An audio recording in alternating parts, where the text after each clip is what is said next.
আসসালামু আলাইকুম ভিউয়ার্স, দেশ এবং দেশের বাইরে যে যেখান থেকে আমার ভিডিওটি দেখছেন, আশা করি সবাই ভালো আছেন। তো আজকে রান্না করব খিচুড়ি, ভুনা খিচুড়ি আর মুরগির মাংস। তো চলুন দেখি আমি কিভাবে খিচুড়িটা রান্না করি। তো এখানে আমি বড় সাইজের 3-4টা পেঁয়াজ কেটে নিয়েছি। তেল দিয়ে দিলাম পরিমাণ মতো। এখানে আমি মুগ ডাল, মসুর ডাল আর বুটের ডাল ভিজিয়ে রেখেছিলাম 1.5 ঘন্টার জন্য। আমি ভালোভাবে ধুয়ে চালটা দিয়ে দিলাম। এখানে আমি 3 কাপের মতো ডাল নিয়েছি, যেহেতু আমি 1 কেজি চাল দিয়ে বানাবো আজকে।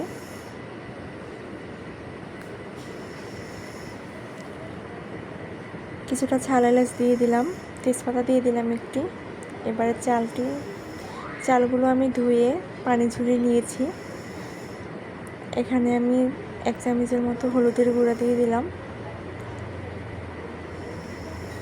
সুন্দরভাবে আবার নেড়ে চেড়ে নিব। তেলের উপরে ডালটা ভালোভাবে কষিয়ে নেব। দিয়ে দেব 3 টেবিল চামচের মতো আদা রসুন বাটা, জিরা বাটা দিয়ে দেব 1 টেবিল চামচের মতো। আমি গুঁড়ো জিরাটাই কিছুক্ষণ পানিতে ভিজিয়ে রেখে তারপরে দিয়ে দিয়েছি। এখন গরম মশলা দিয়ে দেব 1/2 চা চামচের মতো। আমি দারচিনিটা একটু কম ব্যবহার করি, কারণ আমি এই গরম মশলাটা ব্যবহার করি। এটা দিয়ে তরকারির স্বাদ, মাংসের বা বিরিয়ানির যে কোনো স্বাদ অনেক ভালো লাগে, খেতে অনেক মজার হয়।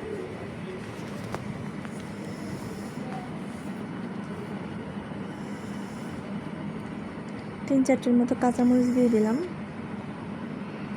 এবার এদিকে আমি মুরগিটা রান্না করব। এখানে আমি 2টি পেঁয়াজ কেটে নিয়েছি, কিছু এলাচ আর একটা তেজপাতা দিয়ে দিলাম। আজকে ভাবছি আর রান্না করব না বাচ্চাদের জন্য, কারণ খিচুড়িতে ঝাল কম দিয়েছি। 3-4টার মতো কাঁচামরিচ দিয়ে দিলাম, তো এর জন্য বেশি ঝালও লাগবে না যেহেতু, তো ওটা দিয়েই খাইয়ে দেবো ওদেরকে। ভেবেছিলাম একটু ডিম ভুনা করব বা একটু রসুন ভর্তা বানাবো। আসলে সময় স্বল্পতার কারণে হয়ে ওঠে না। মনে হয় অনেক কিছু করব, কিন্তু করা হয় না, কারণ এদিকে বাচ্চাদের খাবার দিয়ে খেয়াল দিতে হয়, সংসার সামলিয়ে এত পদের রান্না করা সম্ভব হয় না। এই যে আমি আদা রসুন বাটা দিয়ে দিলাম। যেহেতু ব্রয়লার মুরগি, এতে একটু মশলাটা বেশি লাগে, আমি বেশি খাই আর কি। এখন জিরার গরম মশলা দিয়ে দিচ্ছি।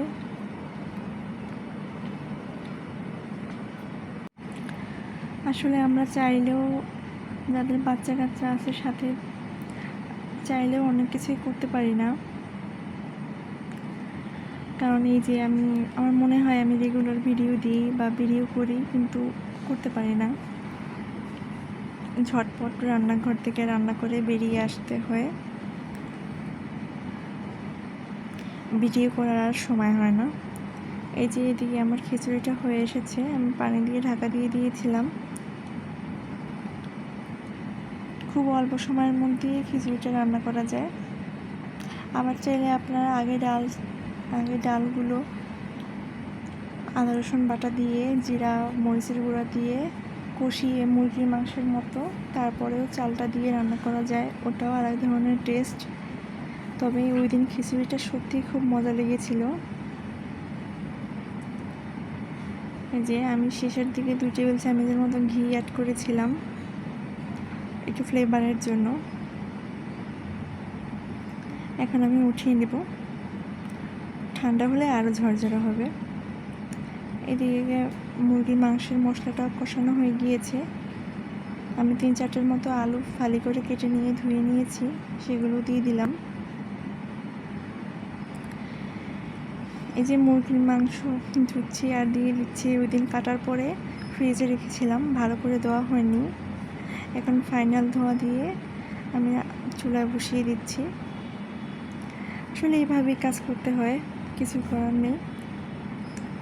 হয়তো একদিন সবই ঠিক হবে, যখন বাচ্চারা বড় হয়ে যাবে তখন আর আফসোস লাগবে এই দিনগুলির জন্য।